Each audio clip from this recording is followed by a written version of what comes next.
Your dog just destroyed the nicest corner of your garden.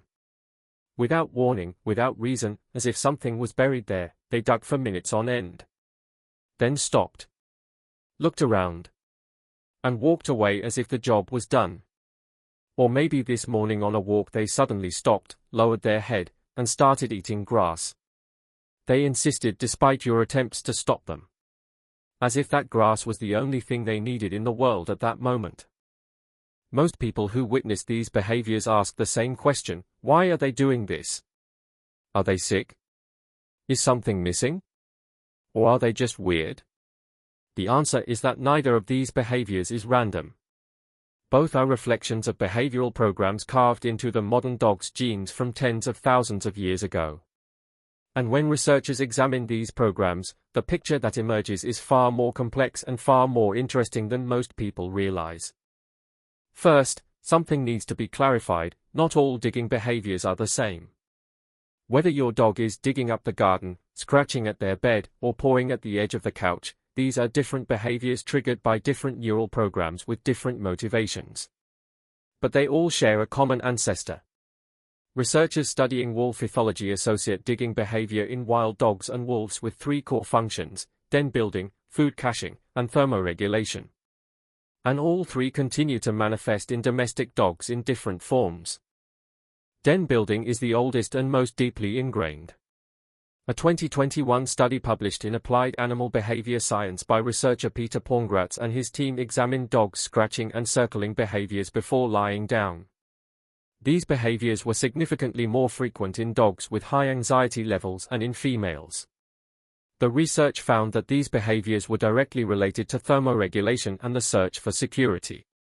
Before sleeping on a hard or cold surface, preparing, the surface served a real function for the dog's ancestors.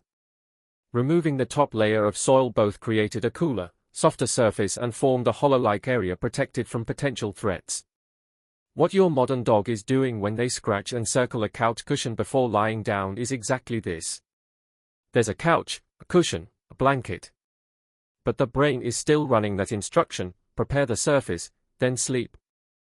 Food caching explains a different type of digging. A 2019 study published in the Journal of Veterinary Behavior examined the conditions that trigger food caching behavior in dogs. The findings were clear: overfed dogs showed food caching behavior far more frequently than dogs fed with portion control.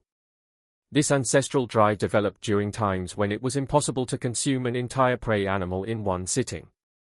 The excess was buried in the ground. The ground both refrigerated and concealed it from other predators. When you see your dog burying a bone or toy in the garden, what you are witnessing is a modern version of this program. Despite an abundance of resources, the system has kicked in. Because the brain cannot know when abundance will end.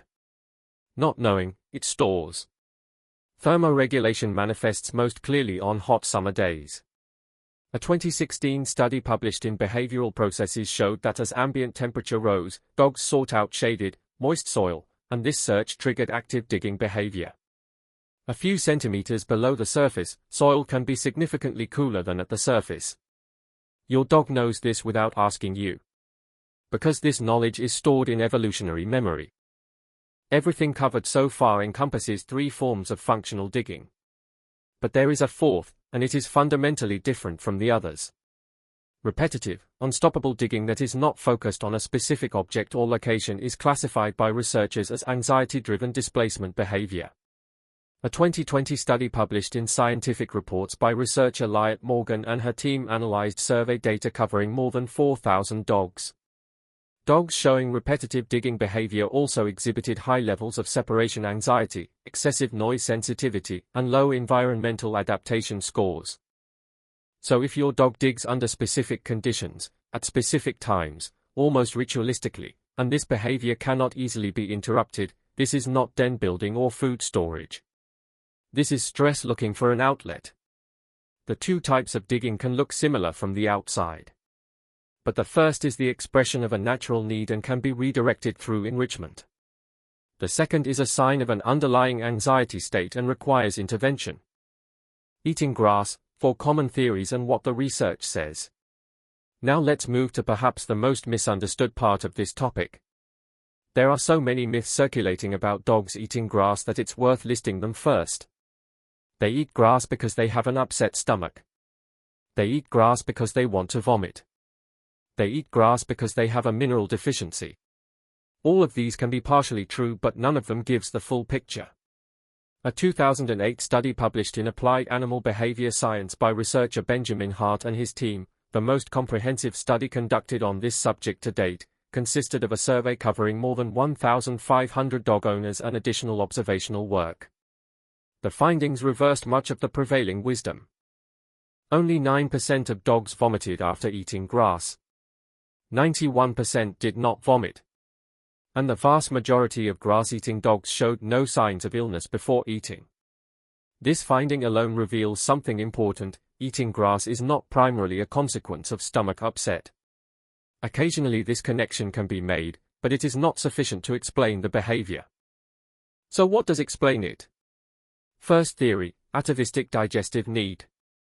Wolves and wild dog ancestors would consume the digestive systems of their prey. These digestive systems were typically full of grass. So in the evolutionary history of dogs, consuming plant matter was not foreign, it occurred regularly through prey. A 2019 study published in the Journal of Zoology examined fecal analysis of wild dog populations and detected plant material in 47% of fecal samples. The modern domestic dog has no prey digestive system to meet this need. But the drive is still there. And the brain tries to meet this need by directing it toward available plant sources. Second theory, fiber and digestive regulation. A 2021 study published in Veterinary Sciences showed that grass consumption affected intestinal motility in dogs. Particularly high-fiber grass types shortened intestinal transit time. This finding suggests that eating grass may be an active physiological regulation mechanism. Your dog is not thinking, "This grass will do me good," of course.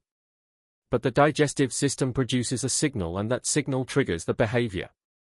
Third theory, micronutrient seeking.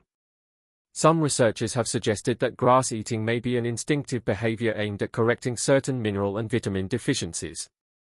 Folic acid in particular is frequently mentioned in this context. However, the supporting evidence for this theory remains limited. A 2020 review published in Frontiers in Veterinary Science examined the existing literature and concluded that the relationship between mineral deficiency and grass-eating behavior could not be consistently demonstrated. Fourth and most interesting theory, parasite purging. This theory is both the least well-known and has the strongest evolutionary support.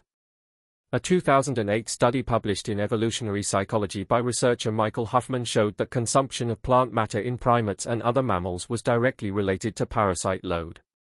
Particularly rough surface leafy plants created a mechanical sweeping effect in the digestive tract, expelling intestinal parasites. Dogs may have inherited this mechanism.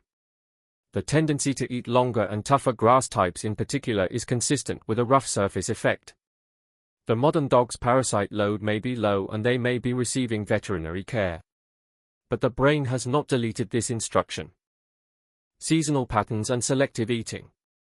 If you closely observe your dog's grass-eating behavior, you may notice that it is not random. A 2017 study published in Applied Animal Behavior Science found that dogs preferred certain grass types over others and that this preference showed seasonal variation. Grass-eating behavior increased notably in spring and early summer, with young high-fiber shoots being preferred. This selectivity suggests that the behavior is not a random compulsion. Your dog is looking for something. And in all likelihood, they are finding it. When is it normal and when is it not? Both behaviors fall within a wide range of normality. But there are some boundaries. For digging behavior, digging that is directed toward a specific target, short-lived, and easily stopped when interrupted is generally normal. What is concerning is digging that cannot be stopped, continues for hours, reaches a level of self-injury, or begins simultaneously with a specific stress trigger. A 2022 study published in the Journal of Veterinary Behavior reported that compulsive digging behavior was seen together with separation anxiety or generalized anxiety disorder at a rate of 73%. For grass-eating behavior, occasional, short-lived grass eating followed by a return to normal activity is generally normal. What warrants concern is grass eating that repeats every day, occurs in large quantities, or is accompanied by vomiting, diarrhea, or lethargy. Veterinary evaluation should not be delayed for dogs eating grass that has been treated with chemicals or pesticides. The voice of ancestors. Your modern dog sleeps in a heated home, is fed regularly, receives parasite treatment, and never goes hungry. But the software running inside them belongs to tens of thousands of years ago. Your dog digging up the garden is not a vandal. Your dog scratching the couch is not misbehaving. Your dog lowering their head in the grass is not sick. In all likelihood, they are following an old instruction buried deep inside their own body. And that instruction has never been fully deleted. Subscribe and share your thoughts in the comments. Where and when does your dog dig the most? Have you noticed a pattern? In the next video, we'll move on to a completely different topic, and the evolutionary psychology behind it will likely surprise you.